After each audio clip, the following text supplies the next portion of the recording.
Mathilde Panot. Bonjour. Merci d'avoir accepté l'invitation de Merci BFM Politique, le rendez-vous d'actualité du week-end en partenariat avec la Tribune Dimanche. À mes côtés, pour vous interroger, Amandine Atalaya. Bonjour. Bonjour Amandine, éditorialiste Bonjour. politique à BFM TV. Et Bruno Jeudi. Bonjour Bruno. Bonjour Léna. Directeur délégué de la Tribune Dimanche. Et bonjour aux téléspectateurs qui peuvent vous adresser leurs questions, Mathilde Panot, grâce au QR code qui s'affiche sur l'écran. Vous scannez avec votre téléphone le petit QR code.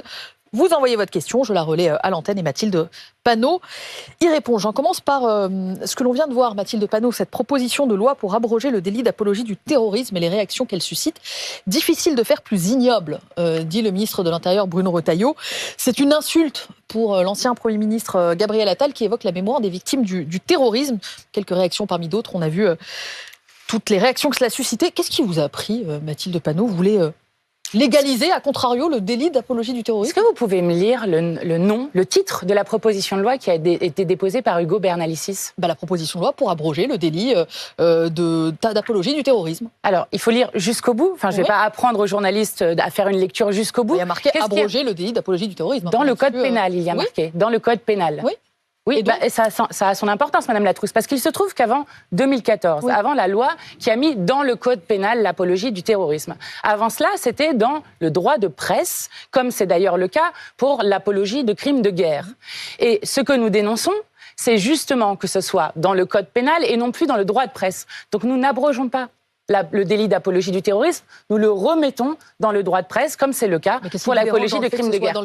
Eh bien, je vais vous dire, parce que c'est instrumentalisé et dévoyé, comme ça a été le cas, vous l'avez dit, sur Jean-Paul Delesco, qui est secrétaire départemental CGT du Nord, condamné à 1 an de prison avec sursis pour un tract sur Gaza, comme ça a été le cas contre Rima Hassan, candidate aux européennes, comme ça a été le cas contre moi-même, présidente d'un groupe parlementaire d'opposition, ou encore, comme ça a été le cas pour l'Union juive pour la paix, qui elle aussi est poursuivie pour apologie du terrorisme. Et je vais vous dire, Madame Latrousse, parce que je trouve incroyable qu'on explique partout que nous sommes en train d'abroger le délit d'apologie du terrorisme. Nous sommes en train de le remettre au bon endroit. Et ce n'est pas juste la France insoumise qui dit cela, puisqu'il y a un rapport de l'ONU qui dénonce en France l'instrumentalisation du délit d'apologie du terrorisme contre les voix pour la paix.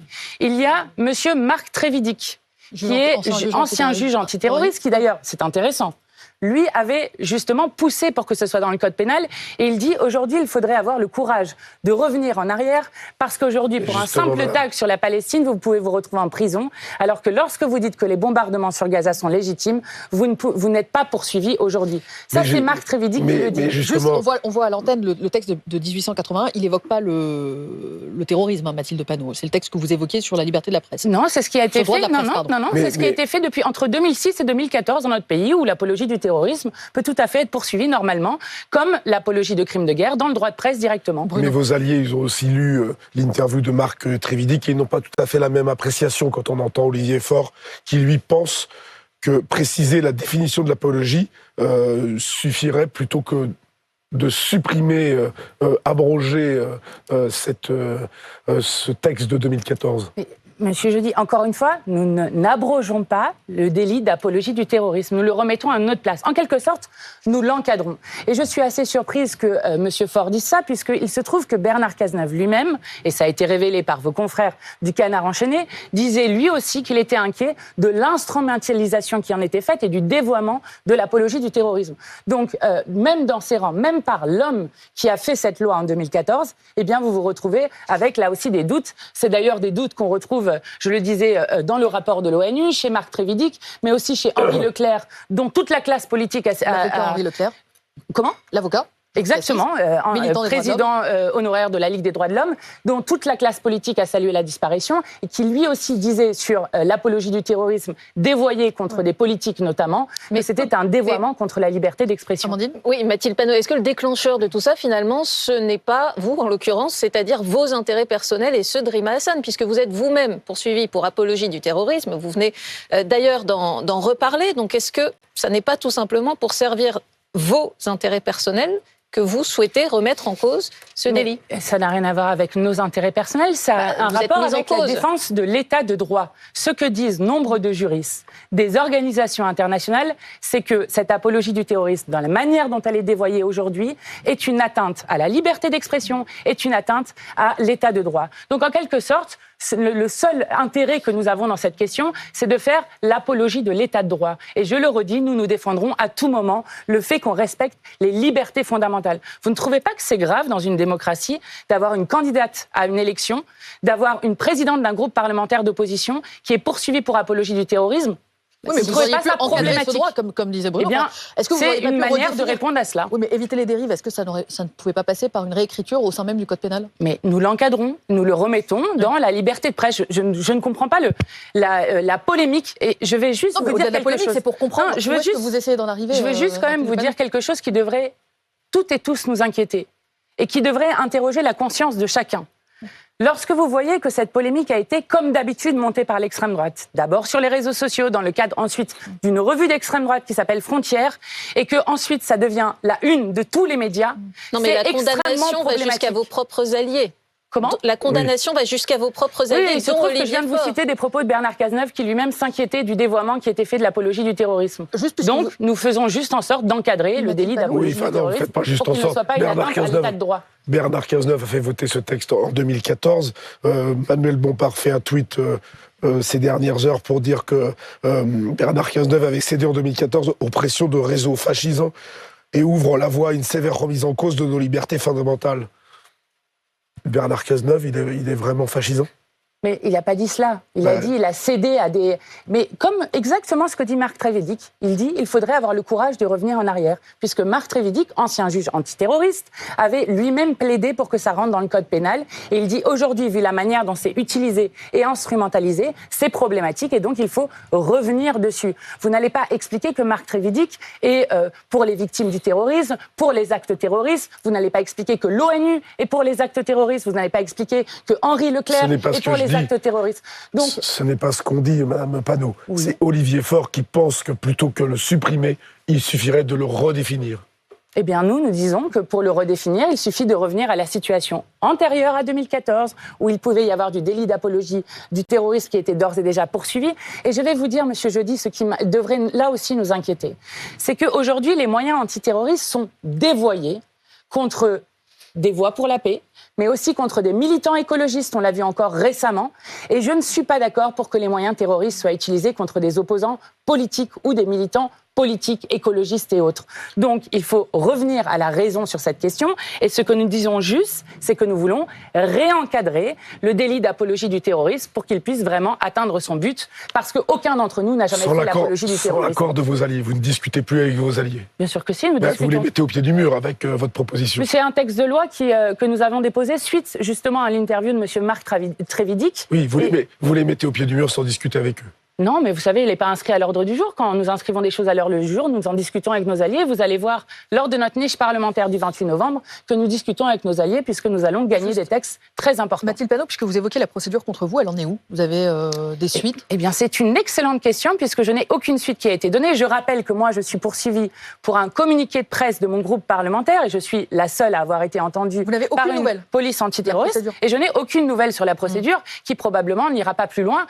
Et si elle allait plus loin, ce serait tourner en ridicule, là aussi, une manière justement de criminaliser une opposition politique par des biais qui sont, là encore, dévoyés. J'appelle la question de Jérôme qui nous regarde et qui vous demande: pensez-vous qu'abroger la loi de délit d'apologie du terrorisme ira dans le bon sens pour la sécurité des Français? Si je complète, est-ce que vous pensez qu'on est revenu à un niveau de menace terroriste pré-2014 qui justifierait d'abroger cette loi? Mais encore une fois, ce que je viens d'expliquer, et je pense du code pénal pour être précise. Exactement, mais vous avez raison, Madame la Trousse, parce que Mathilde ce que vient d'expliquer, peut-être Monsieur Jérôme l'a envoyé avant que j'explique tout ça, nous n'abrogeons pas le délit d'apologie du terrorisme, nous faisons en sorte qu'il puisse atteindre sa cible. Point.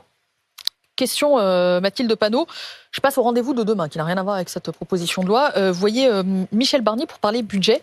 Le NFP, le Nouveau Front Populaire, a présenté un budget commun. Pourquoi n'est-il pas reçu Pourquoi est-ce que vous n'êtes pas reçus ensemble avec les trois autres groupes? Alors c'est une bonne question qu'il faudra poser à Monsieur Barnier. Nous l'avons fait à de nombreuses reprises et il n'y aurait aucune difficulté à le faire. Et d'ailleurs, une des choses que j'irai dire moi à Monsieur Barnier, c'est que nous avons... Vous y allez? Vous boycottez pas le rendez-vous? Vous y allez? Non, comme d'habitude, j'y vais. Nous allons aller voir ce Premier ministre dont nous redisons qu'il n'a pas de légitimité, M. Barnier et son gouvernement, qu'il n'a pas de légitimité démocratique, mais nous allons justement aller lui redire qu'il y a une majorité à l'Assemblée nationale qui s'appelle le Nouveau Front Populaire et qui a montré de façon éclatante qu'il était possible de faire un tout autre budget qui ne fait pas payer au peuple les cadeaux faits aux plus riches et aux multinationales depuis 7 ans, mais qui, au contraire, fait contribuer ces plus riches et ces multinationales pour répondre aux besoins des Français. Vous avez d'un côté M. Barnier qui veut faire payer tout le monde avec l'augmentation de la taxe sur l'électricité que nous avons fait supprimer, qui va faire exploser les factures d'électricité. Est-ce que vous avez des espoirs d'avancer sur certaines mesures précises, d'arriver à vous entendre sur certains points? Est-ce qu'un compromis peut être trouvé?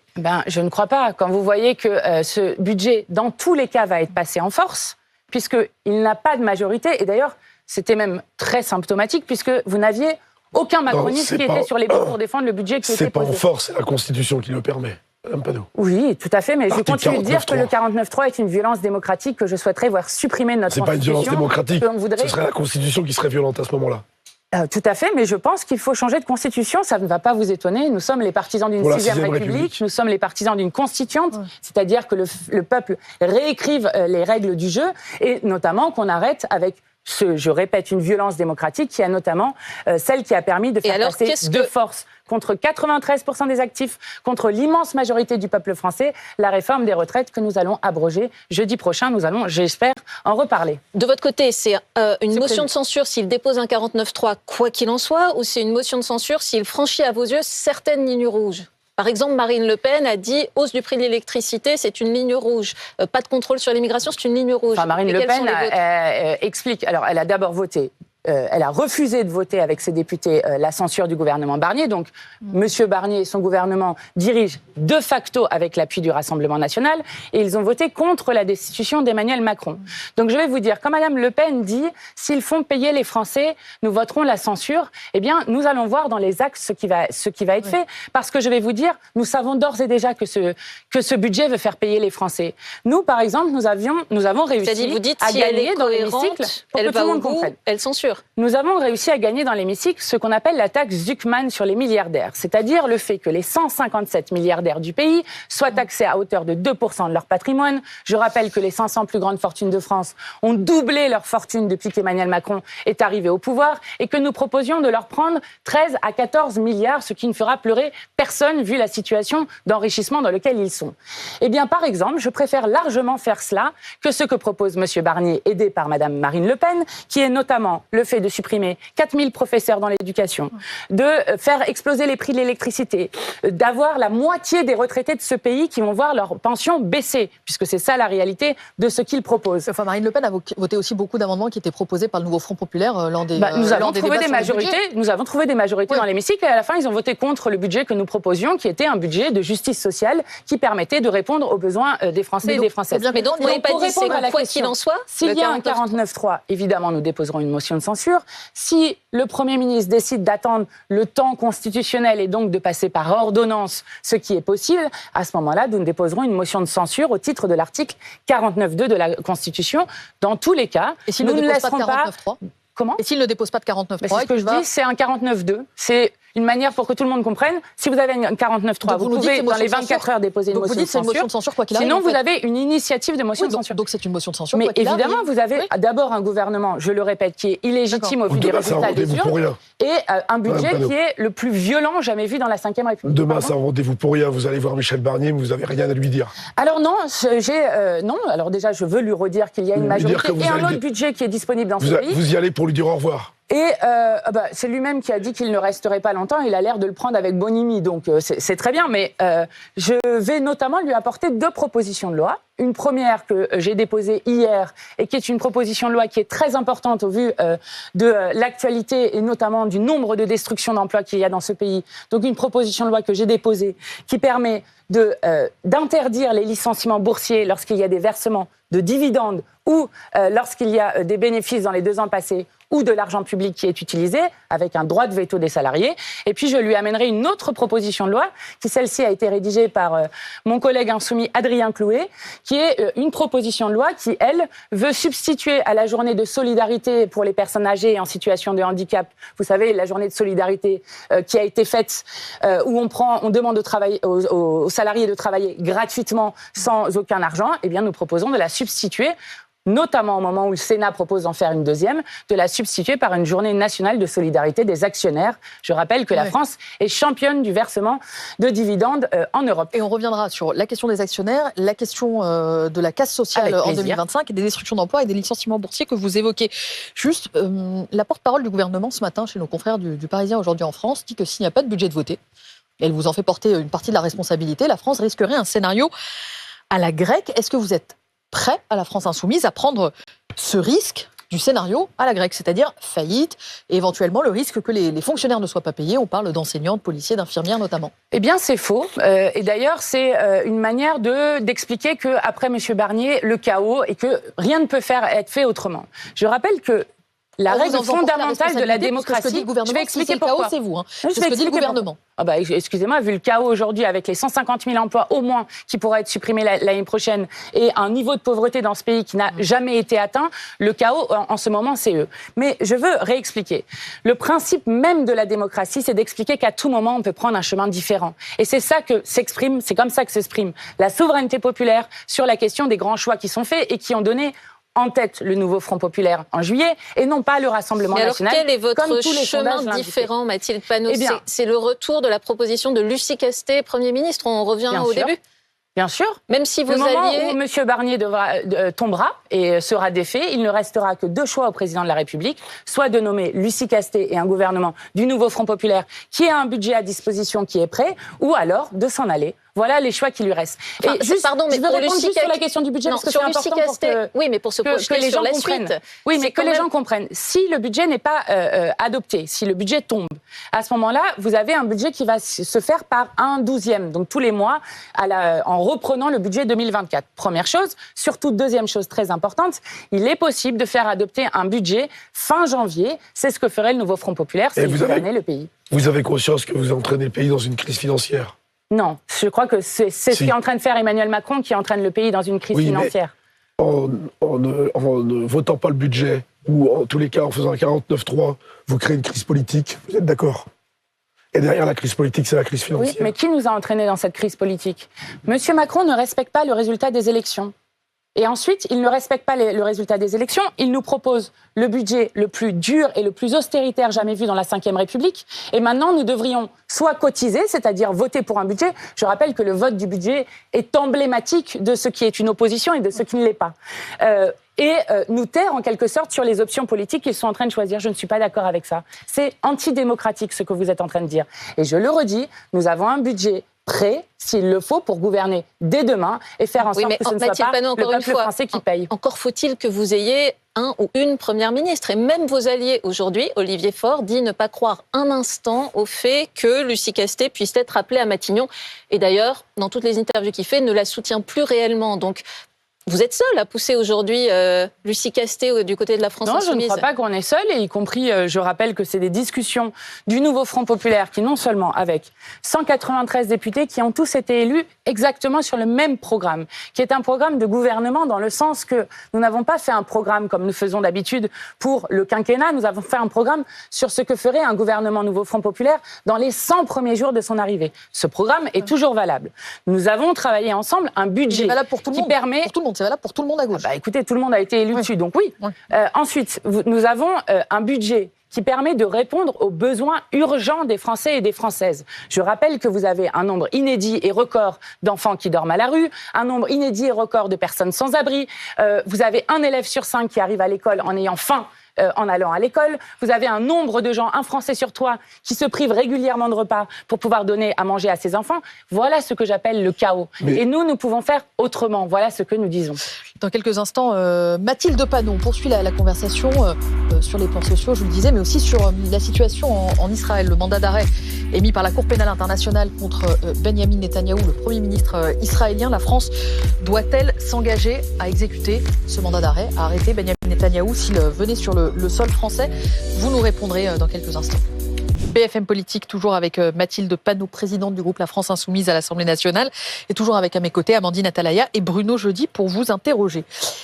Mathilde Panot, demain, l'Assemblée nationale va décider qui va présider le groupe d'amitié France-Palestine. L'Assemblée a validé la semaine dernière la création de ce groupe d'amitié. Mais la présidence du groupe est décidée demain. Est-ce que vous considérez qu'elle vous revient de droit ? C'est une volonté qu'on aurait. D'ailleurs, nous avons mené des négociations avec le nouveau Front populaire où, avec le nouveau Front populaire, a été décidé qu'elle serait attribuée à la France insoumise si nous y arrivons dans les négociations. Mais je tiens surtout à saluer l'avancée historique qui a été permise à l'Assemblée nationale grâce à la création de ce groupe d'amitié France-Palestine, qui a été permise notamment par la vice-présidente insoumise Nadège Abo-Mangoli, qui a permis la création de ce groupe d'amitié et qui, je crois, maintenant appelle à une décision de l'État français, celui de reconnaître l'État de Palestine et de faire ainsi avancer les résolutions de l'ONU, notamment sur la coexistence de deux États et une avancée vers la paix et vers le cessez-le-feu. Juste, vous avez déjà le nom de votre candidat pour la présidence du groupe ? Pas encore, mais vous inquiétez pas, vous serez au courant très rapidement. Que vous inspirent les arguments d'un Gabriel Attal, par exemple, qui lui s'est opposé à la création de ce groupe et qui dit, par exemple, que le Parlement palestinien ne s'est pas réuni depuis 2018 et que précisément la Palestine n'est pas un État reconnu. Par exemple, je n'ai pas entendu M. Attal s'opposer au groupe d'amitié France-Québec qui existe pourtant.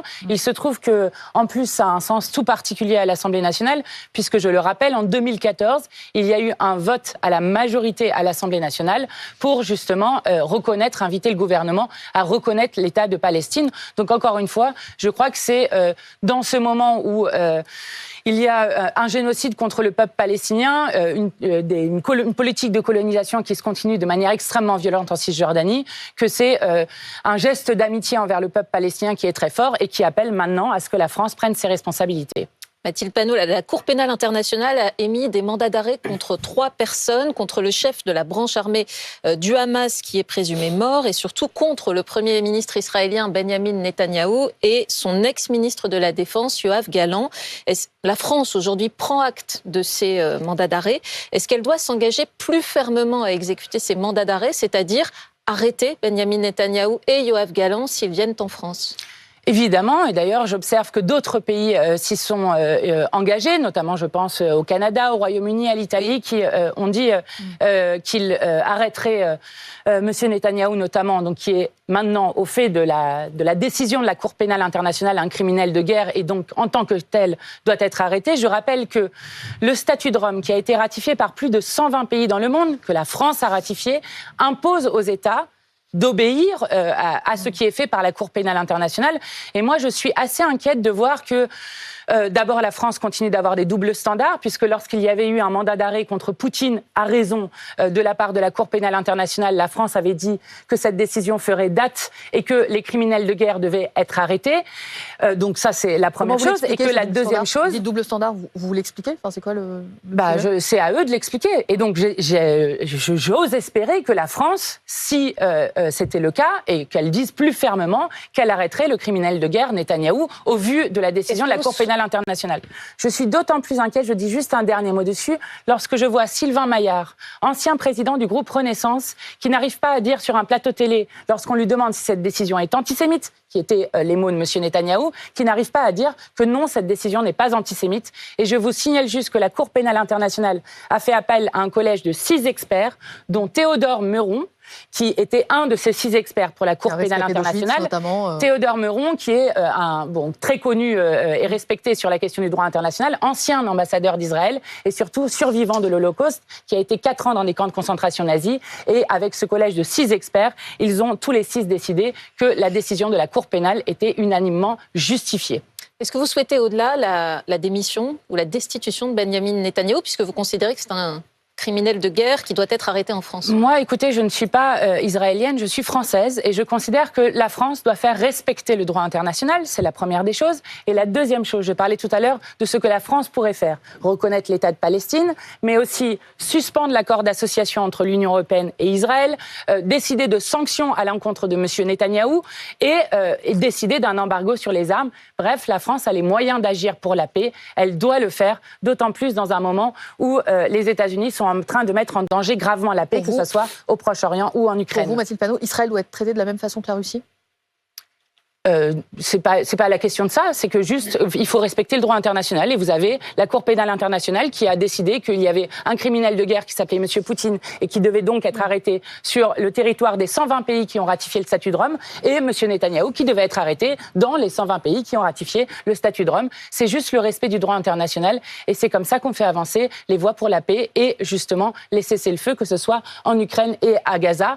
Non pas en autorisant, comme c'est le cas actuellement, ce qu'a fait Monsieur Biden, qui est très grave, et je voudrais réinsister dessus cette semaine, en autorisant des missiles longue portée sur la Russie, ainsi que des mines antipersonnelles en Ukraine. Juste pour revenir sur le dossier du Proche-Orient, autour d'Emmanuel Macron, ils sont un certain nombre à juger que précisément son changement de pied ou son changement de ton à l'égard de Benyamin Netanyahou ces derniers temps est le signe d'une prise de conscience française sur ce qui peut se passer à Gaza. Comment est-ce que vous jugez l'évolution d'Emmanuel Macron? Est-ce que vous diriez qu'il s'aligne sur vos positions quand il parle de barbarie à Gaza ou quand il appelle un embargo sur les armes? Je crois que à la fois, il est important que le président de la République ait des mots forts pour dénoncer le génocide en cours, les bombardements qui continuent sur le Liban. Je rappelle juste qu'hier, par exemple, il y a eu 50 morts au Liban dans les bombardements faits par le gouvernement Netanyahou. Macron parle de barbarie, mais pas de génocide. Oui, mais au-delà des mots, ce que j'aimerais du président de la République, ce sont des actes. Et moi, je suis très inquiète de voir que nous avons un président de la République qui dit parfois des mots, et qui ensuite retourne souvent en arrière, mais qui ne pose aucun des actes dont j'ai parlé, qui seraient pourtant des actes à même de faire avancer la paix dans la région. Bruno ? Madame Panot, il y a un sondage Ipsos qui a été réalisé pour le CRIF qui montre que 46% des Français adhèrent aujourd'hui à plus de 6 préjugés anti-juifs contre 37% en 2020. Et cette proportion monte à 55% pour les sympathisants et les filles. Ma question est simple. Pourquoi les sympathisants et les filles embrassent-ils davantage les autres préjugés antisémites? Alors d'abord, je voudrais commencer par dire que je refuse qu'on jette l'opprobre sur les sympathisants, les militants de la France Insoumise et les millions de Français qui votent pour nous. Pas l'opprobre, c'est un résultat de sondage. Mais je vais Ipsos, qui est un institut sérieux, interroger. Vous me permettez, c'est un sujet sérieux, donc j'aimerais pouvoir répondre de manière sérieuse. De jeter l'opprobre, alors que, je le rappelle, les militants, les sympathisants et les personnes qui votent pour la France Insoumise sont des gens qui font vivre l'idée de la fraternité humaine au quotidien et surtout l'égale dignité entre eux des êtres humains. Alors, si on prend le sondage, vous auriez pu utiliser d'autres chiffres. Par exemple, dire que nous sommes, nous, à LFI, comme dans les partis de gauche, ceux qui ont le moins de préjugés antisémites, puisqu'on dit 33% chez LFI, quand c'est 22% chez Renaissance, et seulement 16% chez le RN. Je vais le dire autrement, si vous prenez des gens qui ont 3 à plus de préjugés antisémites, alors nous serions à 67% chez LFI, qui auraient des préjugés antisémites, 78% chez Renaissance, 80% chez les LR et 84% pour le Rassemblement national. Quel est le problème de méthodologie de ce sondage? Ils ont effectivement pris des préjugés sur lesquels, à partir de là, ils ont classé les gens selon les appartenances politiques revendiquées des gens, revendiquées. Et par exemple, dans ces préjugés-là, si vous dites que les personnes de confession, de culture juive sont intelligentes, c'est considéré comme quelque chose d'antisémite. De même, il y a dans ces critères le soutien au gouvernement d'extrême droite de Netanyahou qui n'a rien à voir avec l'antisémitisme. Pour bien comprendre, vous dites que le sondage est biaisé. Ce que je veux dire, c'est qu'il y a un problème de méthodologie dans ce sondage, que par ailleurs ce sondage montre des choses et est fait à dessein pour essayer de décrédibiliser la France Insoumise, mais je veux dire, il y a le sondage et il y a la réalité. Vous contestez toujours les sondages, Madame Panot? Oui, tout à fait, mais ils se sont plantés 27 fois lors des élections législatives, donc je peux le dire avec une certaine fierté. Alors, je veux dire qu'il y a un problème sur la méthodologie du sondage, c'est la première des choses. Deuxième chose, je veux redire qu'au-delà des sondages que vous donnez, il y a la réalité des faits. Et la réalité des faits, c'est que je suis présidente d'un groupe parlementaire, moi, Mathilde Panot, et que dans mon groupe parlementaire, je n'ai pas, contrairement à Madame Le Pen, un député qui a été réinvesti, qui est un libraire négationniste,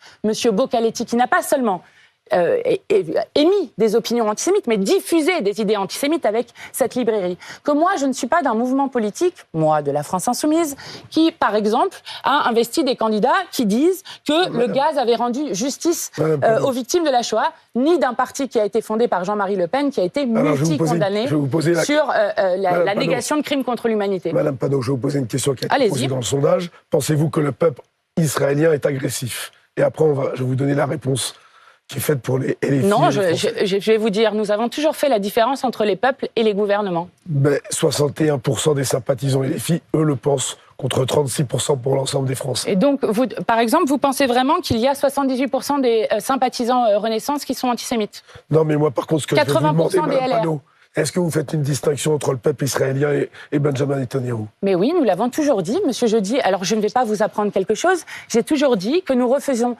d'essentialiser les gens et notamment d'essentialiser les personnes de confession et de culture juive comme étant des soutiens inconditionnels à Netanyahou. Je vais même vous dire, Monsieur Jeudi, je suis fier que dans le nouveau Front populaire, nous ayons eu l'appui et le soutien de Tzedek notamment et de l'Union juive pour la paix qui sont avec nous dans cette coalition qui a gagné les élections et qui redisent à tout moment l'égale dignité des êtres humains. Et je vais vous dire, maintenant ça suffit que la Cour pénale internationale soit considérée comme antisémite, que la Cour internationale de justice soit considérée comme antisémite, que l'ONU et son secrétaire général soient considérés comme antisémites, que le pape soit considéré comme antisémite. Je vais vous dire, ceux qui instrumentalisent l'antisémitisme pour soutenir un génocide sont ceux-là même qui font mettre un danger sur l'ensemble de nos concitoyens juifs. Et je le refuserai à tout moment. Mathilde Panot, j'aimerais qu'on en vienne à un texte que vous présentez cette semaine, jeudi, à l'Assemblée nationale, attendu par les Français, si j'en crois les sondages, et encore celui ce matin de la Tribune dimanche.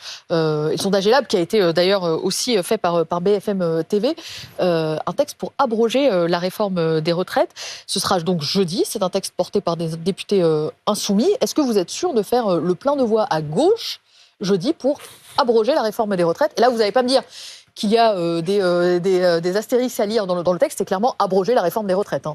Tout à fait. Ouais. Et oui, nous allons faire le plein et même nous allons gagner jeudi prochain la première victoire sur l'abrogation de la réforme de la retraite à 64 ans.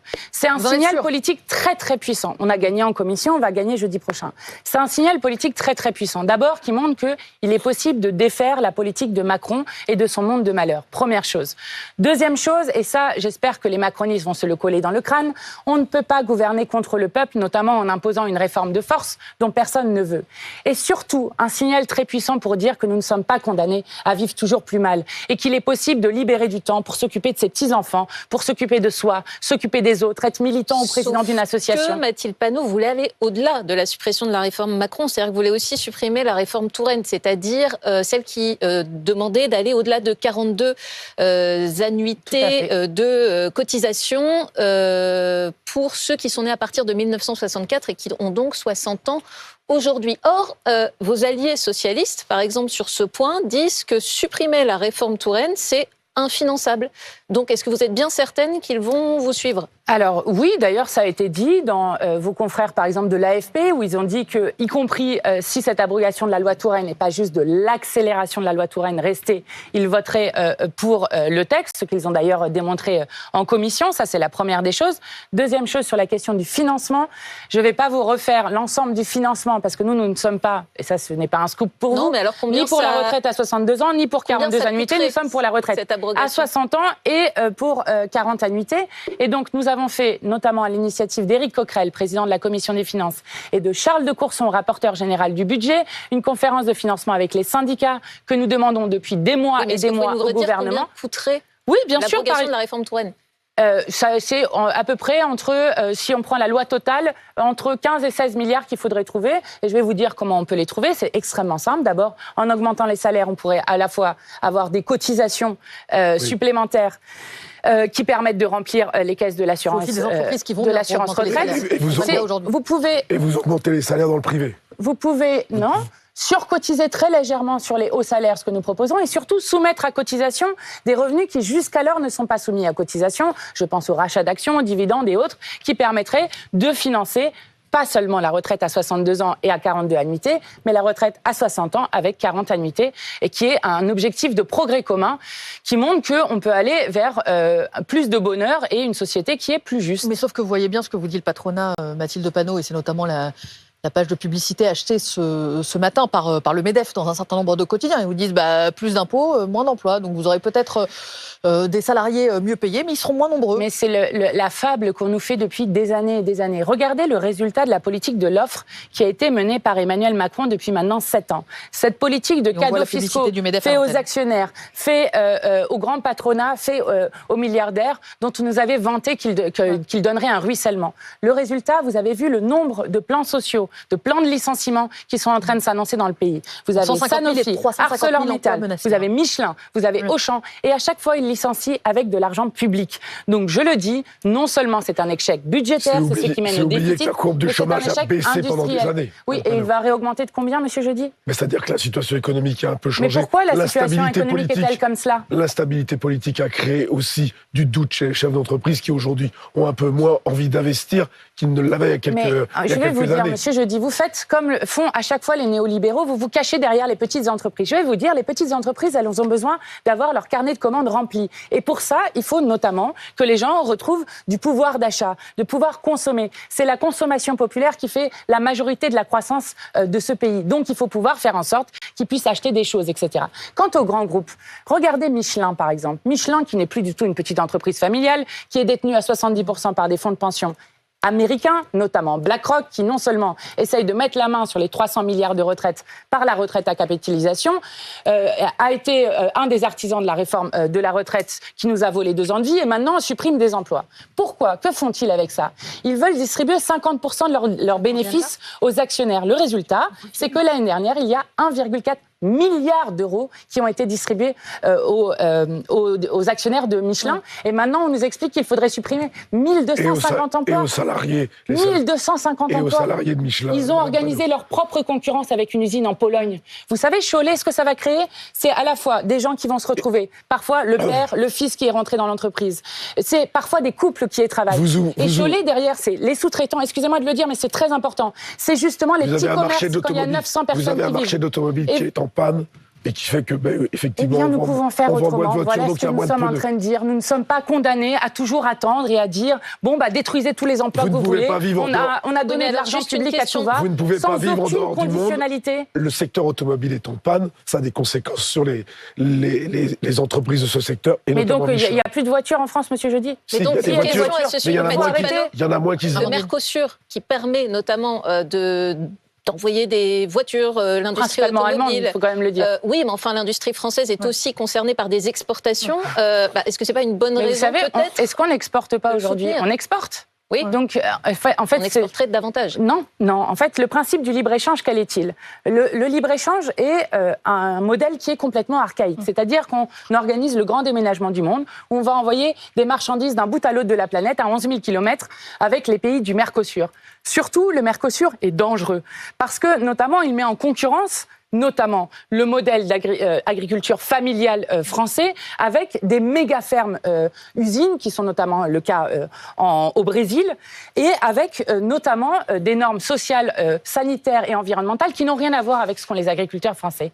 Donc les agriculteurs ont raison de se mobiliser contre ce traité de libre-échange, et je veux dire ici solennellement que Emmanuel Macron est un hypocrite, parce que depuis 7 ans qu'il est au pouvoir, il aurait pu arrêter les négociations au moment où il le voulait. Et ce que nous ferons, puisque c'était un des textes qui était dans notre niche et qui a été malheureusement retoqué dans notre niche sous des motifs fallacieux.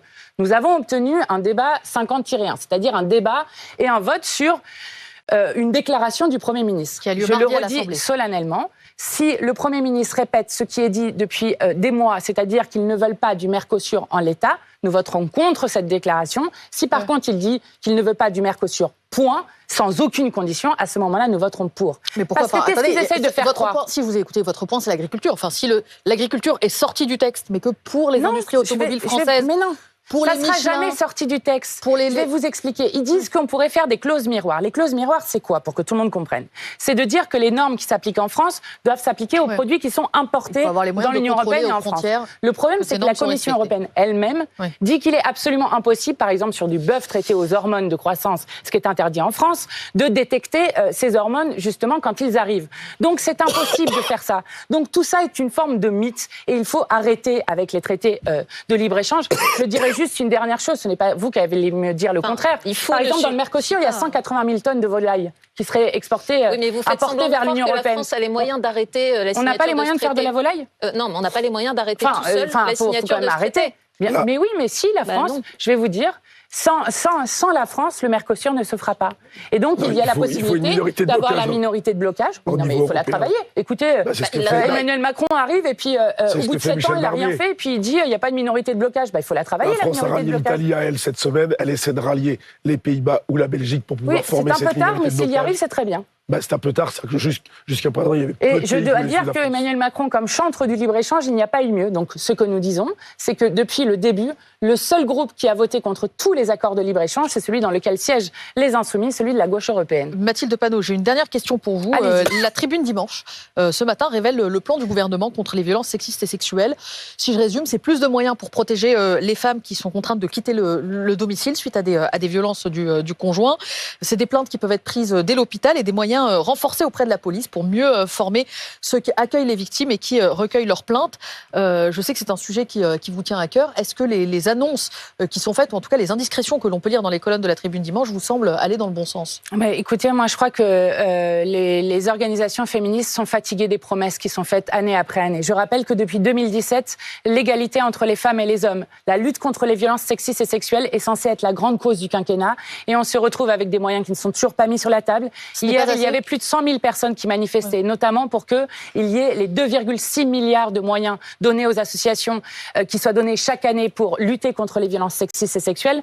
Nous sommes en plein dans le procès Gisèle Pelicot, dont je veux redire que nous admirons son courage et ce qu'elle permet pour les générations futures, pour que la honte change de camp, et qui montre ce que les associations féministes disent depuis des années, contrairement à l'instrumentalisation de l'extrême droite, c'est que les hommes qui commettent des viols aujourd'hui ne sont pas des monstres, mais sont des hommes de l'entourage, comme ça se passe dans l'immense majorité des viols. Pour vous, la Donc cause il est de possible de faire autrement. Avancé sous Emmanuel Macron? Non, et ce n'est pas moi qui le dis, là aussi ce sont les associations. Et d'ailleurs, jeudi, nous présenterons un texte qui propose de rajouter le consentement dans la définition pénale du viol, qui est une chose qui est demandée depuis très longtemps et que Emmanuel Macron avait bloqué main dans la main avec Viktor Orban au moment d'une directive européenne. Jeudi, le jour de la niche parlementaire de la France Insoumise à l'Assemblée nationale. Merci Mathilde Panot. Merci à vous d'avoir été mon invitée dans BFM Politique. Merci à Amandine et Bruno de m'avoir accompagnée et à toutes les équipes en coulisses, la régie, Sylvain, Léa, Briac, Angelina. Tout de suite, affaire suivante.